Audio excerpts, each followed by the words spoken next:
Salam, salam outsider, le débrief commence maintenant. Le Barça l'emporte aujourd'hui 4-0 face à Dortmund et le Barça prend vraiment une option pour les qualifications en demi-finale de la Ligue des Champions. Cette équipe de Hansi Flick là aujourd'hui elle s'est gérée du début à la fin de la rencontre. Je n'arrête pas de le dire, la dernière fois j'en ai parlé. C'est une équipe du Barça qui n'arrête pas d'enchaîner des matchs. Je pense qu'en 13 jours ils ont joué 5 matchs si je ne m'abuse. Ils enchaînent les matchs parce que il y avait un match repoussé à cause du décès du médecin du club, ce match face à Osasuna là si je ne m'abuse, qu'ils ont dû reprendre au retour de la trêve internationale. Dans le calendrier, tout s'est resserré parce que tout est arrivé très très vite. C'est un Barça qui finalement arrive peut-être avec les pieds lourds, mais dans l'esprit, dans la tête, dans le mental, ils sont forts. Et aujourd'hui, ils l'ont montré face à Dortmund. Victoire 4-0, franchement, top performance de la part des Coolers. Je dis bien top performance de la part des Coolers et je pèse mes mots. Dortmund n'a jamais existé. Dortmund n'a jamais existé dans ce match-là. Quelques occasions en première mi-temps. Malheureusement, Guirassy ne s'est pas géré. À un moment donné, Guirassy a loupé un ballon dans la surface de réparation. Il n'a pas le droit. Mais j'ai failli appeler Massiane. Mais j'allais appeler tous les Guinéens, là. J'allais péter un câble.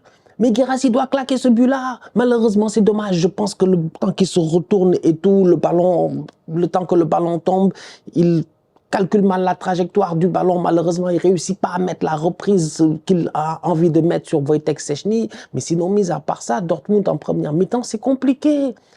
Guirassy en deuxième mi-temps, je pense qu'il y a une frappe, petit filet, tout ça. Mais sinon, c'est difficile. C'est une équipe de Dortmund qui n'a jamais existé. Aujourd'hui, on va être très sérieux. Pendant 90 minutes durant, face au Barça, c'est le Barça qui n'a pas accéléré. C'est le Barça qui n'a pas les jambes en ce moment pour mettre la pression qu'ils avaient envie de mettre. En deuxième mi-temps, ils se sont réveillés. Mais en première mi-temps, sans trop forcer, ils ont réussi à prendre l'avantage. Et c'est passé à travers un joueur. Encore une fois, la dernière fois, j'en ai parlé. J'ai fait la punchline préhistorique. J'ai dit que lui, c'est le silex.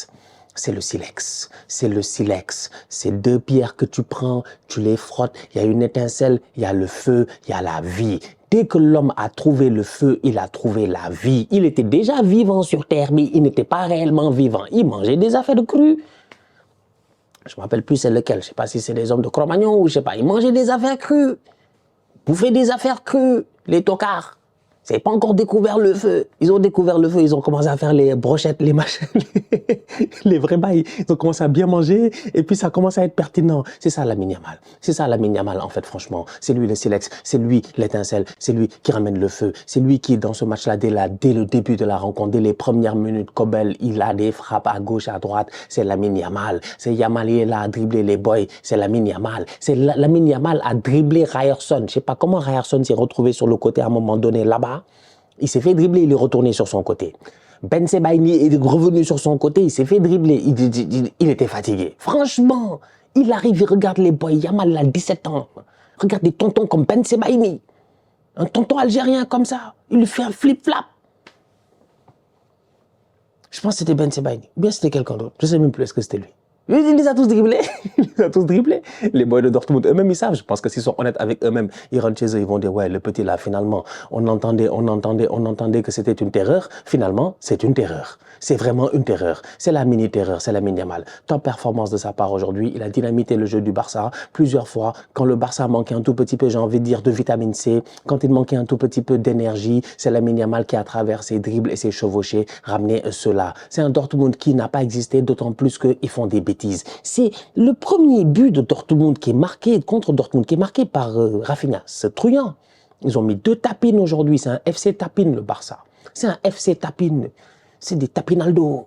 Ils sont là que pour faire des tapines, ils sont pas sérieux. C'est Rafinha qui presque, je caricature évidemment, je rigole, qui presque va voler le but de Koubarsi. Il l'a volé en fait parce que le but est à son nom, Rafinha, alors que c'est le but de Koubarsi. Mais ce qui m'intéresse réellement, au-delà du but de Koubarsi qui est bien joué, franchement, sur ce coup de pied arrêté là, et Rafinha qui vient parce que statistiquement parlant, il sait que la Ligue des Champions est importante, il sait qu'il est en train de faire une belle campagne, il sait qu'il doit continuer à marquer, il est allé se donner à 2000% pour aller toucher le ballon devant la ligne pour empêcher que Koubarsi ait ce but-là. Il n'y a pas de problème, c'est de bonne guerre, c'est bien, c'est le même collectif, c'est la même équipe. L'essentiel, c'est que Rafinha aussi, statistiquement aussi, il puisse y trouver son bonheur. Mon problème n'est pas là, mon problème, c'est HDMI. C'est Karim HDMI. Je vous l'ai dit la dernière fois, l'année passée, j'en ai parlé. J'avais dit, moi, ADMI, il me dépasse. ADMI, il y a des jours où il arrive, c'est un câble vraiment, mais je dis, c'est un câble HDMI, mais 4K, 8K, c'est-à-dire que les images passent à travers le câble, la télé, elle est claire, il n'y a pas de grain, il n'y a rien, l'image est propre. Ça, c'est Karim ADMI. Paul dangereux, pertinent. Mais le boy, de temps en temps, il y a des matchs où il disparaît.